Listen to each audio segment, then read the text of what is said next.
sebelum menikmati video dan firman Tuhan, silakan subscribe terlebih dahulu. Thank you. Salam saudara yang terkasih dalam Yesus Kristus, apa kabarnya hari ini? Doa saya dimanapun saudara berada, kasih dan penyertaan daripada Tuhan kita Yesus Kristus selalu berlimpah bagi saudara semua. Saudaraku, kita saat ini sedang hidup di masa di mana pengajaran-pengajaran Kristus mulai dibelokkan. Pernah gak sih dengar kata-kata gini? Ya udah sih, kalau udah percaya Kristus, terima mereka apa adanya. Dan implikasi atau penerapan dari terima mereka apa adanya adalah ya membiarkan mereka apapun yang mereka lakukan dan kerjakan, kita iyain aja atau kita ho-ohin aja tanpa ada pengajaran di dalamnya. Hari ini kita mau sama-sama belajar daripada Galatia 6 ayatnya yang pertama. Saudara-saudara, kalaupun seorang kedapatan melakukan suatu pelanggaran, maka kamu yang rohani harus memimpin orang itu ke jalan yang benar dalam roh lemah lembut. Saudara yang terkasih, prinsip kita di dalam kebenaran firman Tuhan adalah mengelus atau mengasihi mereka dengan kasih Kristus, dengan kasih agape, kasih yang tidak mengharap kembali. Namun di dalam kasih juga ada teguran, juga ada disiplin di dalamnya. Artinya pengajaran-pengajaran kita di dalam Kristus bukan hanya terima mereka apa adanya, tanpa ada didikan, tanpa ada teguran, tanpa ada pengajaran di dalamnya, sehingga orang enjoy atau menikmati kesalahan ataupun dosa-dosa mereka. Saudara yang terkasih dalam Yesus Kristus, saya sangat percaya bahwa Kristus adalah satu pribadi yang menghormati setiap orang tanpa memandang bulu bagi setiap mereka. Kalau saudara baca di dalam pengajaran-pengajaran Kristus, Kristus selalu menghormati setiap orang. Ahli-ahli Taurat, orang-orang Farisi, bahkan pemungut pajak atau cukai yang tidak jujur pun Kristus Yesus menghormati mereka. Namun Kristus Yesus juga menegur mereka di dalam pengajaran-pengajaran yang Yesus lakukan. Saudara, jadi sebagai orang percaya, kita nggak bisa ambil atau comot begitu saja ayat yang berkata jangan menghakimi.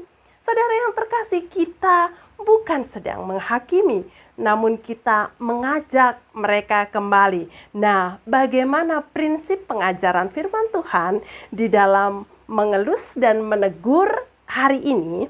Yang pertama adalah jangan tutup mata ketika kita melihat pelanggaran saudara kita. Saudara, orang-orang berdosa, orang-orang yang melakukan kejahatan, kita bisa menerima mereka, kita bisa mengasihi mereka, kita bisa menghormati mereka. Namun jangan tutup mata bahwa dosa itu memang ada. Membunuh adalah perbuatan dosa, mencuri adalah perbuatan dosa. Apa yang dilakukan di luar daripada kebenaran firman Tuhan adalah dosa. Jangan pernah tutup mata ketika kita melihat ada dosa di antara saudara-saudara kita yang terkasih yang mungkin ada di dalam ruang lingkup pergaulan kita. Yang kedua adalah mari kita memberanikan diri untuk menegur dengan kasih. Saudara, teguran bagi banyak orang adalah sebuah tamparan. Ketika kita menyampaikan sebuah kebenaran, tidak semua orang mau menerima teguran kita. Kadang-kadang ketika kita menegur, menyatakan kebenaran, menyatakan kesalahan, kita dianggap sebagai musuh kita. Namun Yesus juga mengajarkan demikian. Pada saat orang berdosa, Yesus berani menyatakan bahwa apa yang kau lakukan itu tidak benar. Respon orang dalam menanggapinya adalah respon mereka. Jika mereka memiliki kepekaan hati, kelemah lembutan, percayalah bahwa mereka juga akan berbalik daripada segala dosa dan pelanggaran mereka dan kembali kepada Bapa. Dan yang ketiga, dengan lemah lembut. Artinya saudara, ketika kita menegur seseorang, jangan lakukan itu di depan khayalak ramai. Dengan pakai toa mungkin, dengan pakai pengeras suara sehingga semua orang mendengar teguran kita. Bukan, lakukan itu secara tertutup, tersembunyi, bahkan dengan lemah lembut, bukan dengan penghakiman, kamu salah, kamu salah, kamu salah. Bukan, tapi kita memberikan pengertian kepada setiap mereka bahwa melakukan dosa dan pelanggaran adalah menutup pintu berkat di dalam Tuhan. Hari ini yuk sama-sama, di dalam kasih tidak ada yang kita tutup-tutupi.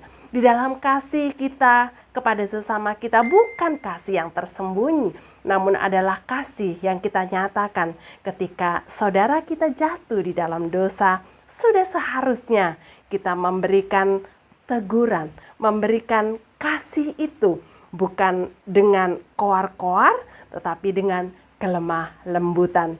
Doa saya, dimanapun saudara berada, saya dan saudara diberikan keberanian untuk melakukan apa yang menjadi maksud Tuhan bagi setiap kita sepanjang hari ini. Tuhan Yesus memberkati. Shalom.